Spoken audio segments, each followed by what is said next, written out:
Existe una antigua homilía, escrita por un autor desconocido de los primeros siglos del cristianismo, tan poderosa que el Catecismo de la Iglesia Católica la cita.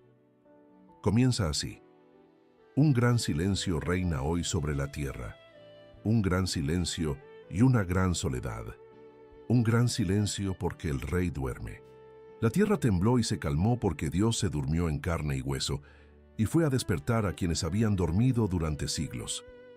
Esta homilía describe el Sábado Santo, el día más extraño de toda la Semana Santa. El día en que el cuerpo de Jesús yace en la tumba, los discípulos se esconden tras puertas cerradas. María ora en silencio y el mundo entero parece suspendido entre la muerte del Viernes Santo y el amanecer que aún no ha llegado.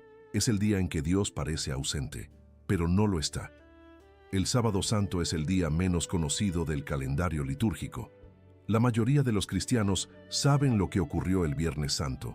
La mayoría conoce la alegría del domingo de Pascua. Pero el sábado, ¿qué sucedió el sábado? La respuesta que la mayoría daría es nada. Jesús estaba muerto.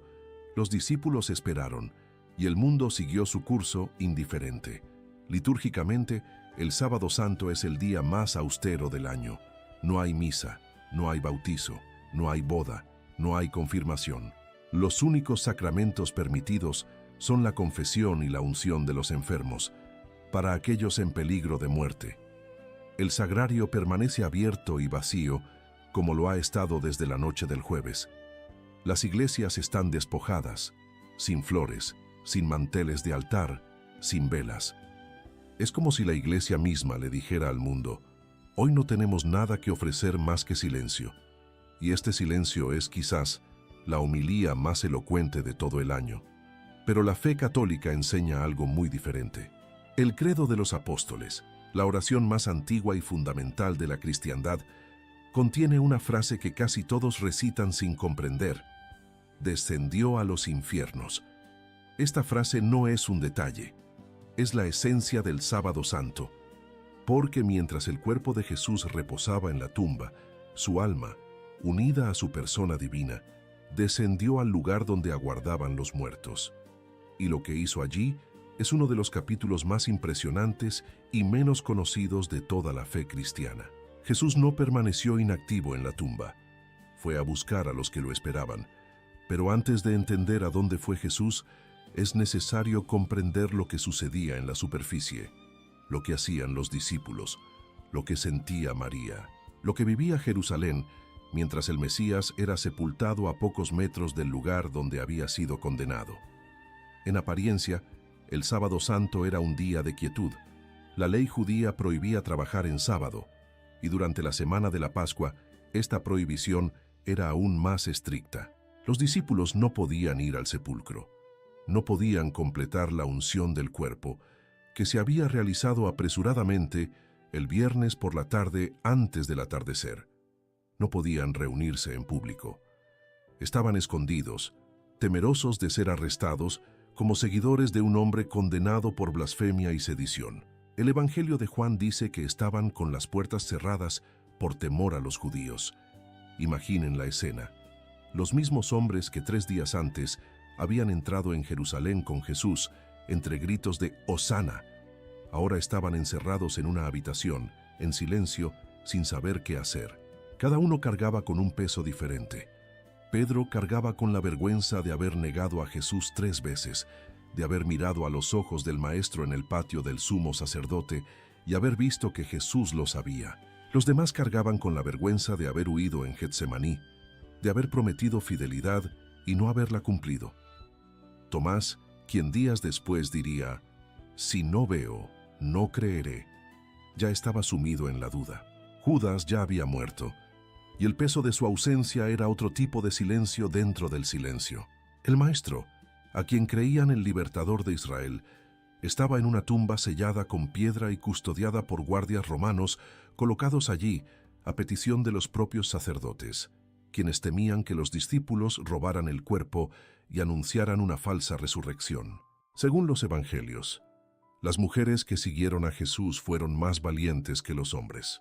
María Magdalena y la otra María se quedaron el viernes por la tarde para vigilar el lugar donde habían colocado el cuerpo y planeaban regresar a la tumba al amanecer del primer día de la semana, al terminar el sábado, para completar los ritos de unción con especias y perfumes. Lucas relata que en sábado descansaron conforme al mandamiento. Aún en su dolor, obedecieron la ley.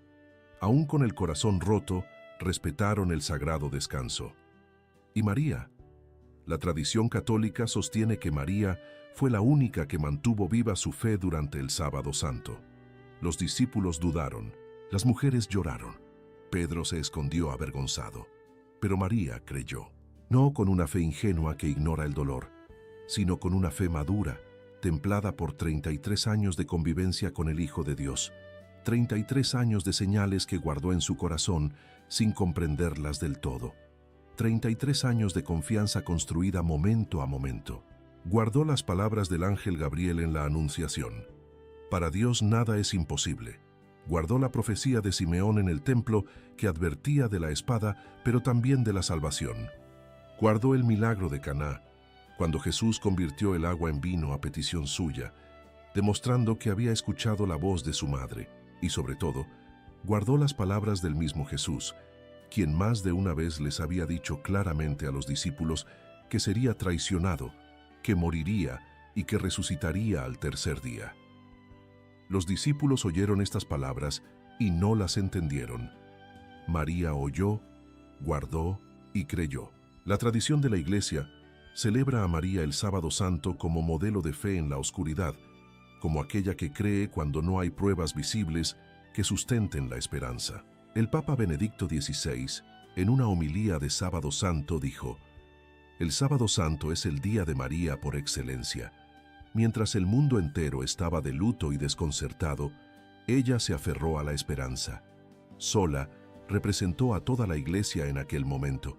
Creyó cuando nadie más creía.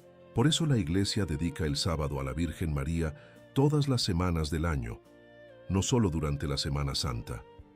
Cada sábado es un eco silencioso de aquel sábado original en el que María, sola, sostuvo la antorcha de la fe mientras el mundo dormía en la oscuridad. Mientras tanto, fuera de aquella habitación cerrada, Jerusalén celebraba la Pascua como si nada hubiera pasado.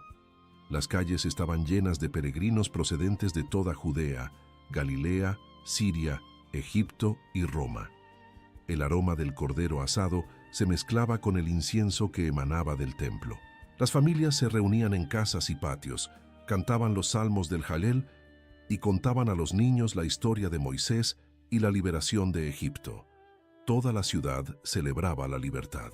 Y a pocos metros de la muralla, en un jardín silencioso, dentro de una tumba prestada a un hombre rico, sellada con una piedra y custodiada por guardias armados, yacía el cuerpo del hombre que había dicho: «Destruid este templo, y en 3 días lo levantaré». Los discípulos habían entendido que se refería al templo de Jerusalén. Juan explica que se refería al templo de su propio cuerpo. En aquella Pascua, nadie comprendió que la mayor liberación de la historia estaba teniendo lugar no a las puertas de Egipto, ni en las aguas del Mar Rojo, ni en el templo de piedra, sino bajo tierra, en el silencio de una tumba, donde el alma de Jesús descendía a un lugar al que ningún ser humano vivo ha llegado jamás. El Catecismo de la Iglesia Católica, en los párrafos 631 al 637, enseña lo que sucedió mientras el cuerpo de Jesús reposaba en la tumba. El credo de los apóstoles confiesa que Jesús descendió a los infiernos. La carta a los Efesios dice: «El que descendió es el mismo que ascendió por encima de todos los cielos».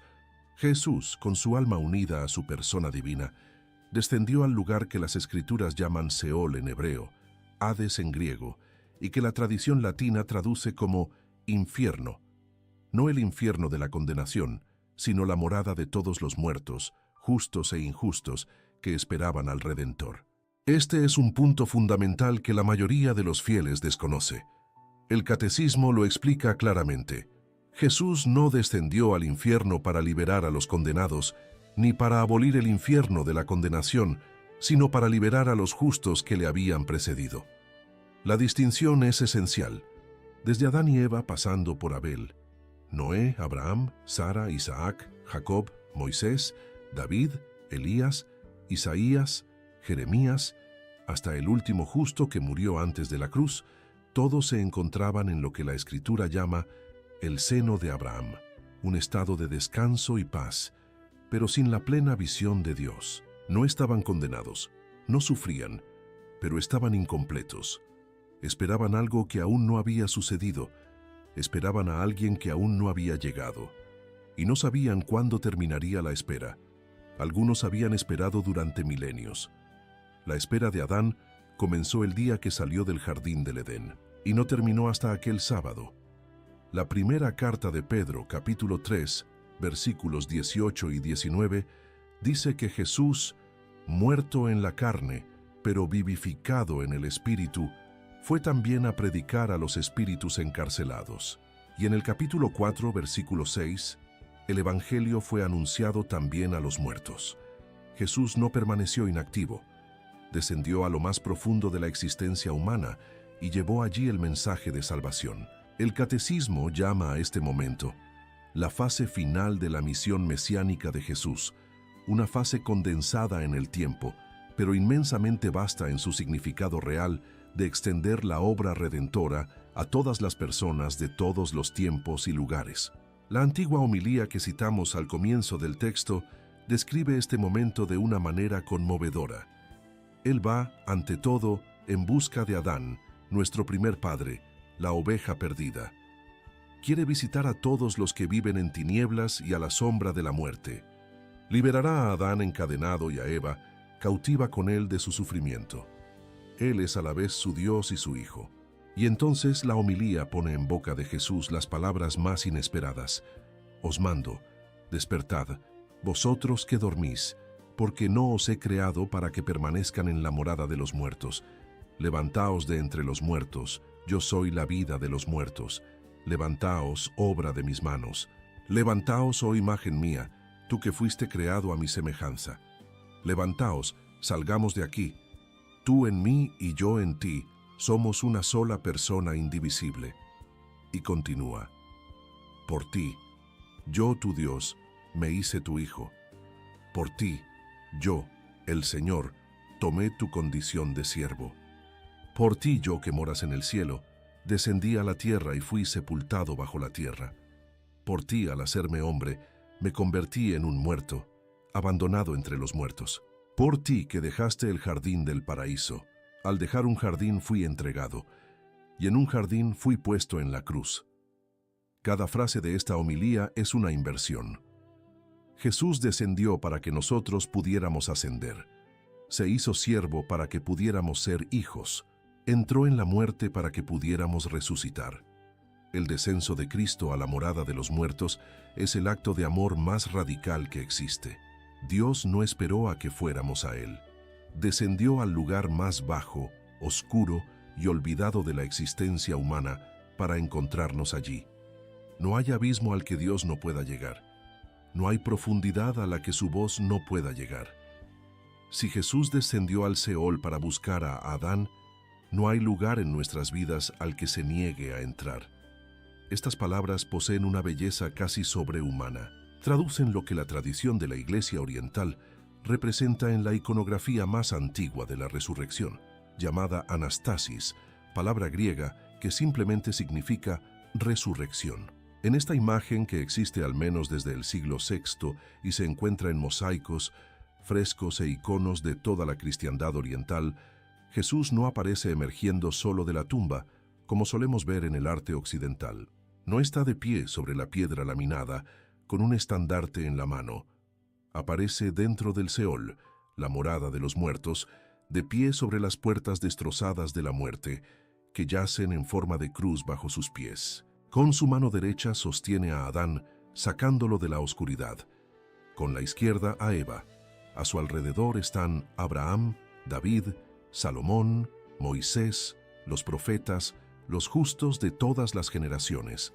La muerte yace bajo los pies de Cristo, derrotada, destrozada, incapaz de retener a nadie. Esta imagen es considerada por muchos teólogos y liturgistas como la representación más completa y fiel del misterio pascual, pues muestra que la resurrección no es solo la victoria personal de Cristo sobre su propia muerte, sino la victoria sobre la muerte de todos.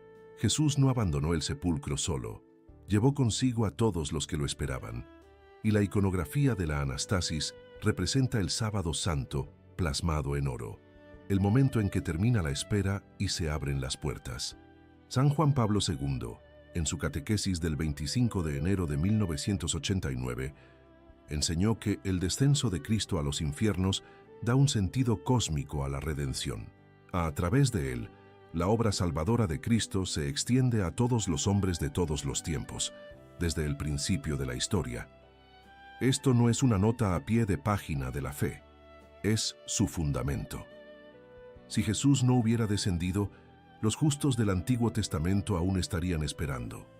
El descenso es prueba de que la salvación no tiene límites temporales. El Catecismo resume: Cristo, pues, descendió a las profundidades de la muerte para que los muertos oyeran la voz del Hijo del Hombre y los que la oyeran vivieran. La carta a los Hebreos añade: con su muerte destruyó al que tenía el poder de la muerte, es decir, al diablo, y liberó a todos los que, por temor a la muerte, estaban sometidos a esclavitud durante toda su vida. Al caer la tarde del sábado, algo extraordinario sucede en las iglesias católicas de todo el mundo. Comienza la Vigilia Pascual, la celebración litúrgica más antigua y solemne de toda la cristiandad. San Agustín ya la mencionó en el siglo IV como la madre de todas las vigilias. Es la noche en que la Iglesia pasa de la oscuridad a la luz, de la muerte a la vida, del silencio a la alegría. La celebración comienza en la oscuridad, literalmente. Las luces de la iglesia están apagadas, no hay velas encendidas, el altar está vacío, como lo ha estado desde el Jueves Santo. Los fieles entran en silencio y permanecen en la oscuridad. Luego, fuera de la iglesia, el sacerdote bendice un nuevo fuego. De este fuego, enciende el cirio pascual, una gran vela que representa a Cristo resucitado. El sacerdote alza el cirio y canta 3 veces, cada vez en un tono más agudo: Lumen Christi, luz de Cristo. Y los fieles responden: Deo gratias, gracias a Dios. Con cada proclamación se encienden más velas. La luz se extiende de persona a persona, de mano en mano, hasta que toda la iglesia, que segundos antes estaba en completa oscuridad, se ilumina con cientos de pequeñas llamas. Es una imagen que no necesita explicación teológica. La luz vence a la oscuridad. No de golpe, no con una explosión, no con una demostración de fuerza, sino de mano en mano, de corazón a corazón, en silencio, en la sencillez de una vela que se inclina para encender otra. Así como la fe se ha transmitido durante 2000 años, de madre a hijo, de sacerdote a feligrés, de mártir a testigo, una persona a la vez. Tras la bendición del fuego y la procesión con el cirio pascual, se canta el Exultet, también llamado Proclamación Pascual. Es el himno más antiguo de la liturgia cristiana, cantado en la misma noche durante al menos 1600 años. Su letra posee una belleza que trasciende los siglos sin perder vigencia. Que se regocije el coro de ángeles, que se exalten las legiones celestiales y que suene la trompeta de la salvación por la victoria de tan grande Rey. Y en medio de este himno, una frase causa asombro incluso hoy, por su audacia que desafía la lógica humana. La Iglesia canta: «Oh, feliz culpa, que mereció a tan grande Redentor». En latín, Felix culpa. La Iglesia no celebra el pecado de Adán, celebra algo mucho mayor: la capacidad infinita e incomprensible de Dios para transformar incluso el peor error de la historia humana en un camino de salvación. Si no hubiera habido caída, no habría habido encarnación. Si no hubiera habido muerte, no habría habido resurrección. Dios no solo repara lo que está roto, sino que lo transforma en algo aún más hermoso que el original. Tras el Exultet, llegan las lecturas, no una ni dos, como en una misa común. 7 lecturas del Antiguo Testamento, cada una seguida de un salmo responsorial, que recorren toda la historia de la salvación desde el principio, la creación del mundo en el libro del Génesis, porque la resurrección es la nueva creación. El sacrificio de Abraham en el monte Moria, porque Dios proveyó el cordero que Abraham no necesitaba sacrificar. El cruce del Mar Rojo, porque el paso por el agua es la imagen más antigua del bautismo. Las profecías de Isaías sobre la alianza eterna. La invitación de Baruc a caminar en la luz de Dios. La visión de Ezequiel de los huesos secos que vuelven a la vida, porque la resurrección es la respuesta definitiva de Dios al valle de los huesos secos de la humanidad. Es como si la Iglesia esa noche releyera toda la historia del mundo a la luz de lo que está por suceder. Cada lectura apunta a Cristo. Cada promesa apunta a la tumba que será hallada vacía. También en esta noche, desde los primeros siglos de la Iglesia, se celebra el bautismo de los catecúmenos, aquellos que se han preparado durante meses o incluso años para abrazar la fe. En la Iglesia primitiva, el bautismo se realizaba casi exclusivamente en la vigilia pascual. Los catecúmenos ayunaban durante la Cuaresma, recibían instrucción, se sometían a escrutinios y el sábado por la noche, vestidos de blanco, descendían al agua bautismal. Ser sumergido en el agua es ser sumergido en la muerte de Cristo. Salir del agua es resucitar con Él. San Pablo escribió a los romanos con una claridad inequívoca: fuimos sepultados con Él mediante el bautismo para muerte, a fin de que, así como Cristo resucitó de entre los muertos por la gloria del Padre, así también nosotros vivamos una vida nueva. Todo bautismo, en cualquier época, es un eco de la vigilia pascual. Es el paso personal de cada cristiano a través del sábado santo, de la muerte a la vida, de la oscuridad a la luz, del sepulcro a la resurrección. Y por eso en la vigilia pascual se invita a todos los fieles a renovar las promesas de su propio bautismo, volviendo a encender sus velas y diciendo una vez más: creo. San Juan Pablo II vivió el misterio del Sábado Santo de una manera que marcó a toda la Iglesia del siglo XX. Creció en Polonia durante la ocupación nazi, cuando la fe era perseguida y los sacerdotes encarcelados y ejecutados. Luego, vivió durante décadas bajo el régimen comunista, cuando las iglesias eran vigiladas, los seminarios controlados y la práctica de la fe tolerada solo dentro de límites estrictos. Karol Wojtyła, el futuro papa, celebró misas clandestinas, formó secretamente a jóvenes y resistió en silencio. Fue un sábado santo que duró décadas. La fe parecía muerta, la iglesia parecía derrotada, pero bajo la superficie la vida perduraba. Cuando fue elegido papa en 1978, Juan Pablo II pronunció en la Plaza de San Pedro las primeras palabras que marcarían todo su pontificado: no tengan miedo. La misma frase que los ángeles dicen en cada aparición en la Biblia, la misma frase que Jesús les dice a sus discípulos después de la resurrección. Fue como si el Sábado Santo de Polonia y de toda Europa del Este llegara a su fin.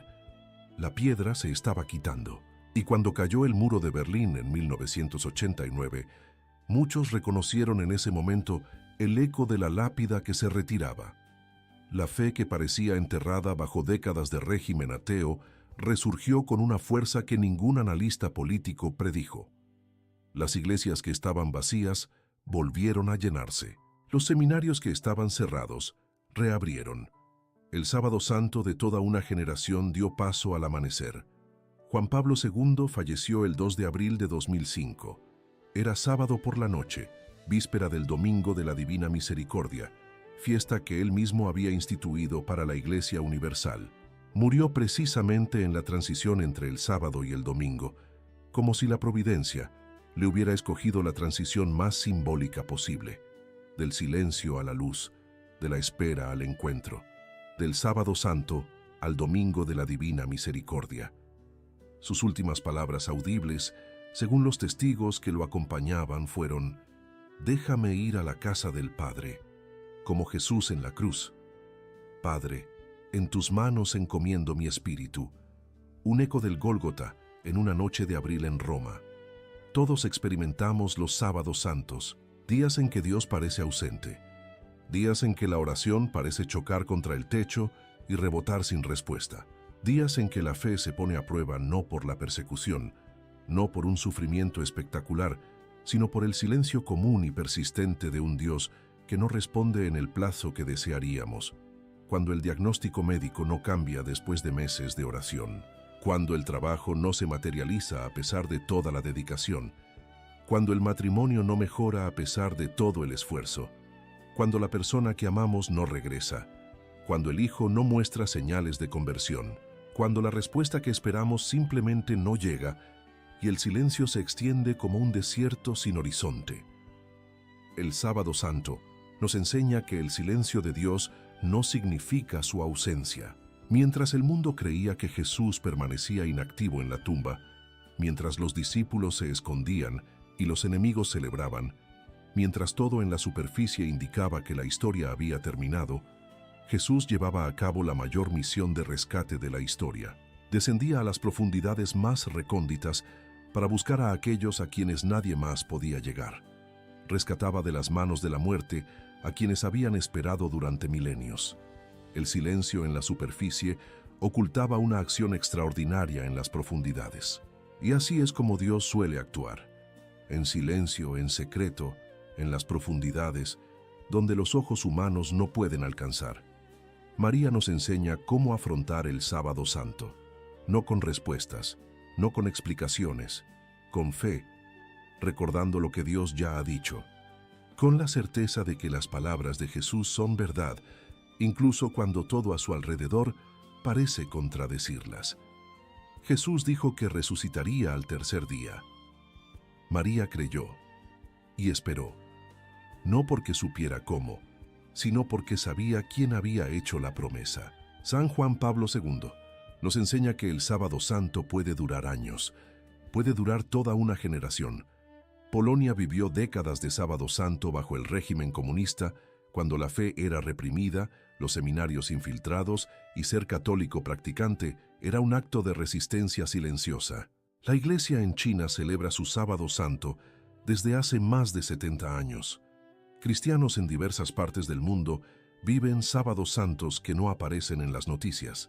Y en cada uno de estos momentos, en cada uno de estos tiempos oscuros, alguien en algún lugar mantuvo viva la fe.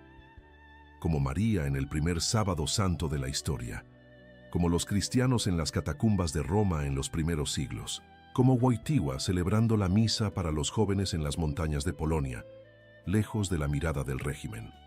El Sábado Santo no es el fin de la historia, es la víspera del amanecer. Y aquí está la verdad que lo cambia todo.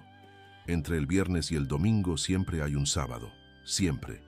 La cruz nunca es la última palabra, la tumba nunca es el destino final, pero el sábado es real, la espera es real, el dolor de la incertidumbre es real.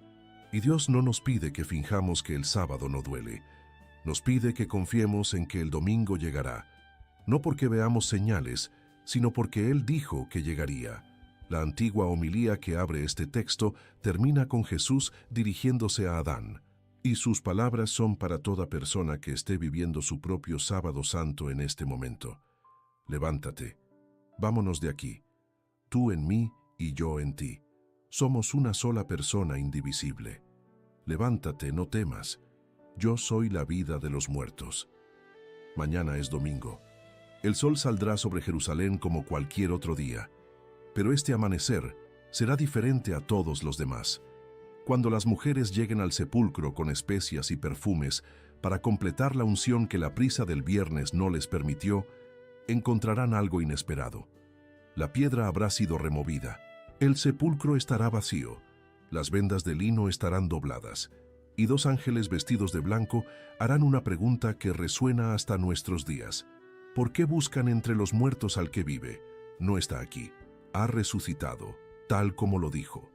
Esta es la historia del Domingo de Pascua, el amanecer más brillante de toda la historia de la humanidad. La conclusión de esta saga, que comenzó con las palmas el domingo anterior y recorrió cada día de la semana, cada misterio, cada silencio, cada lágrima, cada palabra de la cruz, cada hora de espera, el día en que el silencio de Dios se transforma en la palabra más poderosa que el mundo jamás haya escuchado. la palabra que lo cambia todo, la palabra que vence a la muerte, la palabra que abre el cielo. Una sola palabra: ha resucitado.